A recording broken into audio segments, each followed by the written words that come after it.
So, 3 words. I did not give this any thought. I did, but I didn't. We're going to try this though. Justify, ecstasy, and forbidden. Okay.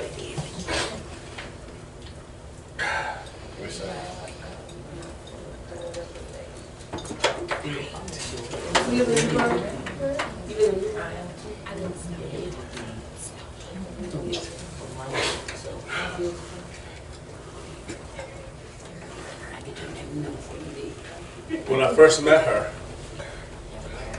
I knew I had to have her. I didn't know what her name was and I didn't care. I just knew that she would be in my bed by the end of the week. Okay. But I had to take time to make sure that I approached her right, because you could tell that she was grown. You could tell that she was sexy. And you knew that she wasn't just going to fall for any line that's off the street. So I made sure that my beard was tight. I made sure my hair was right. And I walked up to her and I said, "Hey, sweetheart, how you doing? My name is Sid."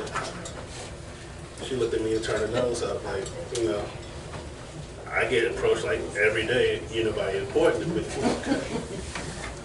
And I told her, I said,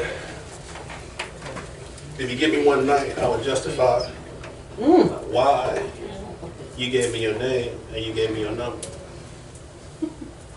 And she looked at me again, turned her nose up, tried to walk away. I said, I understand that the love that we can have can be forbidden. But just like Eve reaching on that tree, that was forbidden too. I'm not going to say that I'm just like the apple that said they got everybody kicked out of Eden. But I am going to tell you that the ecstasy that you do receive from me is going to keep you satisfied for at least a month. Okay. Oh, wow. She looked at me and she just came back. She was like, "Oh, you think you're confident?" Huh? I said, "Baby, I'm a gentleman with a capital G. I'm not a boy pretending to be a man. I'm a man, and that's also going to stay in a man's body, and I'm staying in a man's place. But before I go, can I walk you to your car?" She looked at me. She's like, "Okay, that's fine." I said, as we talked, you know, I held her hand, let her know that my intentions were real. It wasn't just a one-night stand. As I got to her door and opened it for her, just like a gentleman would. And she said, "You can call me if you think that you could." So I took down her number, and I was ready to go until I realized it was a 336 number, not 919. I couldn't go that far.